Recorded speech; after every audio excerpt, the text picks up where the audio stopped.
ஸ்ரீ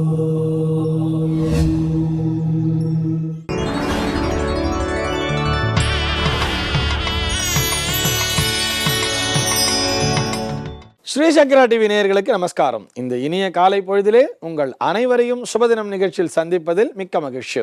இன்று 16/3/2023 இந்த நாள் எப்படிங்கிறத பார்க்கலாம் வாங்கோ.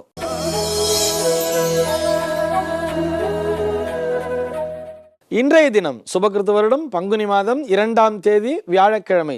திதி பார்த்தோம்னா தேய்பிரை நவமி திதி மதியம் 1:18 வரைக்கும் இருக்கு. அதனை தொடர்ந்து தேய்பிரை தசமி திதி அப்படிங்கிறது வந்துடுறது.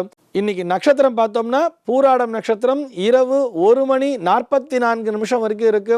அதனை தொடர்ந்து உத்திராட நட்சத்திரம் அப்படிங்கிறது வந்துடுறது. இந்த நாள் முழுவதுமே ஒரு சித்த யோகம் கூடிய நாளாக அமைந்திருக்கிறது. இது போக பஞ்சாங்கத்திலே வரக்கூடிய யோகம் அப்படின்னு சொல்லி பார்த்தோம்னா இன்னைக்கு வெதிபாதம் அப்படிங்கிற ஒரு யோகம் 1 நாழிகை 54 வினாடி வரைக்கும் தான் இருக்கு. அதனை தொடர்ந்து வரியான் அப்படிங்கிற ஒரு யோகமானது வந்து விடுகிறது. கரணம் பார்த்தோம்னா இன்னைக்கு கரஜை அப்படிங்கிற ஒரு கரணத்தை கொடுத்துருக்கா. இந்த நாளானது ஒரு கீழ்நோக்கு நாளாக அமைந்திருக்கிறது. இது போக இன்னைக்கு என்ன ஸ்பெஷல் அப்படின்னு சொல்லி பார்த்தோம்னா இன்னைக்கு அன்வஷ்டகா அப்படின்னு சொல்லி கொடுத்துருப்பா. அன்வஷ்டகா என்பது இந்த ஷணவதி என்று சொல்லப்படக்கூடிய ஒரு வருடத்திலே 96 நாட்கள் முன்னோர்கள் வழிபாட்டிற்குரிய நாட்கள்னு சொல்றோம். அதில் இந்த நாளும் ஒரு நாளாக அமைந்திருக்கிறது. இந்த நாளினுடைய நல்ல நேரம் அப்படின்னு சொல்லி பார்த்தோம்னா காலை 9 மணி முதல் 10 மணி வரை நல்ல நேரம், மாலை 4 மணி முதல் 5 மணி வரை நல்ல நேரமே. இன்றைய தினம் செய்யக்கூடியவை அப்படின்னு சொல்லி பார்த்தோம்னா பங்குனி மாதத்திலே வரக்கூடிய வியாழக்கிழமையாக அமைந்திருக்கிறது. இது மீன குருவாரம் அப்படின்னே சொல்லுவா. இந்த மீன மாதத்திலே வரக்கூடிய குருவாரம் என்பது மிகவும் விசேஷ பலனை தரக்கூடியது. யாருக்குன்னு சொல்லி பார்த்தோம்னா மாணவர்களுக்கு, கல்லூரியிலே படிக்கின்ற மாணவர்களாக இருந்தாலும் சரி அல்லது உயர் படிப்பை படித்து கொண்டிருக்கிற மாணவர்களாக இருந்தாலும் சரி, தங்களுடைய கைடு அப்படின்னு சொல்றோம் இல்லையா, ஒரு குருவாக நீங்கள் யாரை நினைக்கிறீர்களோ அவரை நேரடியாக சென்று சந்தித்து ஆசீர்வாதத்தினை பெற்றுக்கொள்ள வேண்டியது.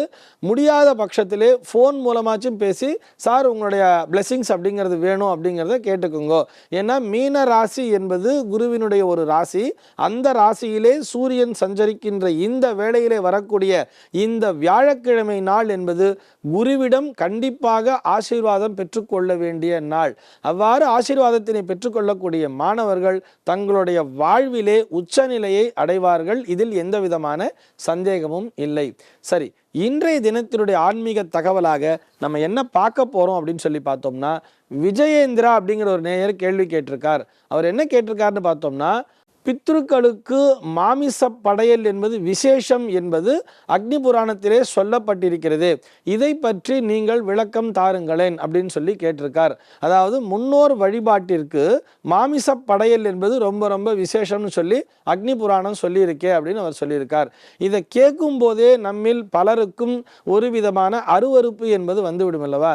இது என்ன சார் சாத்தம்னு சொல்லும் பொழுது, முன்னோர் வழிபாடுன்னு சொல்லும் பொழுது ரொம்ப மடியோட ஒரு ஆச்சாரத்தோட சமைக்க வேண்டிய விஷயம், அதுல போய் இவர் மாமிச படையல்லாம் சொல்றாரு, இது நிஜந்தானா அப்படின்னு சொன்னால் அந்த நேயர் கேட்ட கேள்வியிலே எந்த விதமான தவறும் இல்லை. அக்னி புராணம் மட்டுமல்ல, நம்முடைய இதிகாசங்களும் இவற்றை சொல்லும். ஆனால் அதிலே நாம் அறிந்து கொள்ள வேண்டிய விஷயம் என்பதும் உண்டு. பித்ருக்களுக்கு மாமிச படையல் என்பது விசேஷம்தான். ஆனால் அது எந்த யுகத்திலே என்பதை பார்க்க வேண்டும். அக்னி புராணம் மட்டுமல்ல, நம்முடைய ராமாயணமே இதனை சொல்லும்.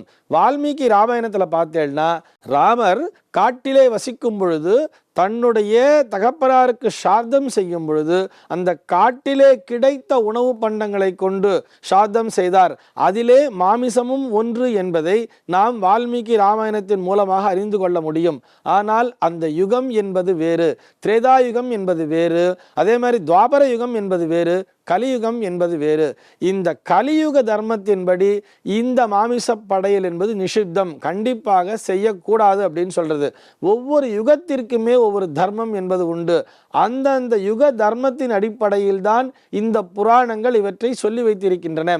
ஆக நாம் அதனை படிக்கும் பொழுது அக்னி புராணத்தை படித்தாலும் சரி அல்லது இதிகாசங்களை படித்தாலும் சரி, இந்த யுகத்தினுடைய தர்மம் என்ன என்பதை அறிந்து கொள்ள வேண்டும். இந்த யுக தர்மம் என்ன தெரியுமா சொல்லும்? பல பைத்திருக்கம் என்பதுதான் நிஷிப்தம் கலியுகத்திலேன்னு சொல்லியிருக்கா. பல பைத்திருக்கம்னு சொன்னா இந்த மாமிசத்தை கண்டிப்பாக சாதத்தில் பயன்படுத்தக்கூடாதுன்னு சொல்லியிருக்கா. அதே நேரத்திலே நம்முடைய சாஸ்திரமானது மாமிசத்திற்கு இணையான ஒரு விஷயத்தை சொல்லியிருக்கிறது. அது என்ன தெரியுமா? மாஷம் என்பதுதான். மாஷம்னு சொன்னா உளுந்துன்னு சொல்லுவா. அதிலும் ததி மாஷம் அப்படின்னு சொல்லப்படக்கூடிய ஒரு விஷயம். மாஷம்னு சொன்னா உளுந்து. அதனால்தான் நம்ம சார்தத்தில் வெறும் உளுந்த வடையை மட்டும் யூஸ் பண்ணுவா. அந்த உளுந்த வடையோடு இவர்கள் தயிர் அப்படிங்கிற ஒரு விஷயம் இருக்கு இல்லையா, அந்த தயிரினை தொட்டு கலந்து சாப்பிடும் பொழுது இந்த ததி மாஷம் என்பது மாமிசத்திற்கு சமானம் அப்படின்னே சொல்றது சாஸ்திரம். அது முன்னோர்களுக்கான அந்த மாமிசத்திற்கு இணையான ஒரு பலனை தந்து விடுகிறது அப்படிங்கிறது நம்ம ஞாபகம் வச்சுக்கணும். இந்த ததி மாஷம் மாம்சத்துக்கு சமானம் அப்படிங்கிறதுனால தான் இந்த தயிர் வடை என்பதை அம்பாளுக்கு விசேஷமான நைவேத்தியமாக செய்வார்கள். எந்த அம்பாள்னு சொன்னோம்னா, நம்ம இந்த ரகசிய பூஜைங்கிறதெல்லாம் பண்றா இல்லையா, வாராகிக்காகட்டும் அல்லது பிரத்யங்கரா தேவிக்காகட்டும் அல்லது சூலினி துர்காகட்டும், இவர்கள் அத்தனை பேருக்குமே இந்த ததி மாஷம் என்பது ரொம்ப ரொம்ப விசேஷம். அதுல பார்த்தோம்னா பலம் என்கின்ற வார்த்தை முதல் பா, பலம் என்கிறதுல அந்த ஃபர்ஸ்ட் பா சொல்றோம் இல்லையா, சமஸ்கிருதத்திலே 4 பா உண்டு. பா பா பா பா அப்படின்னு சொல்லி உண்டு. அதிலே முதல் பா வருகிறது அல்லவா, அந்த பாவை போட்டு பலம் அப்படின்னு சொல்லி போட்டோம்னா அதற்கு மாமிசம் என்று பெயர். இரண்டாவது பா பா அப்படின்னு சொன்னோம்னா அந்த பலம் அப்படிங்கிற வார்த்தைக்கு பழங்களை சொல்றோம் இல்லையா, வாழைப்பழம், ஆப்பிள் பழம், சாத்துக்குடி பழம்லாம் சொல்றோம் இல்லையா, அந்த பழங்களை சொல்லும்.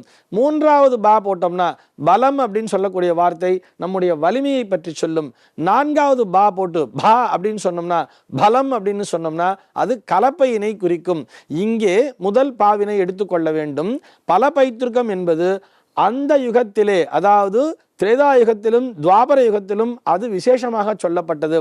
ஆனால் கலியுகத்திலே இந்த மாமிச படையல் என்பது, பல பைத்திருக்கம் என்பது நிஷிப்தம், கண்டிப்பாக செய்யக்கூடாது அப்படிங்கிறத நம்முடைய சாஸ்திரமானது வலியுறுத்தி சொல்கிறது. ஆக அந்த நேயருக்கு மட்டுமல்ல, நம்மில் பலருக்கும் இருக்கக்கூடிய அந்த சந்தேகத்திற்கு விடையளிக்க வேண்டும் என்று சொன்னால், இந்த யுகத்தினை பொறுத்தவரை, கலியுகத்தினை பொறுத்தவரை மாமிசம் என்பது நிஷிப்தம் தான். இதை சார்தத்தில் கண்டிப்பாக பயன்படுத்தக்கூடாது. இதில் எந்த விதமான சந்தேகமும் இல்லை. இந்த தகவலோடு இன்றைய தினம் நான் உங்களிடமிருந்து விடைபெற்றுக் கொள்கிறேன். மீண்டும் உங்கள் அனைவரையும் நாளைய தினம் ஒரு சுவாரஸ்யமான தகவலோடு சந்திக்கிறேன். இந்த நாள் இறைவனினுடைய திருவருளினாலே உங்கள் அனைவருக்கும் சுபதினமாக அமைவதற்கு வாழ்த்துக்கள்.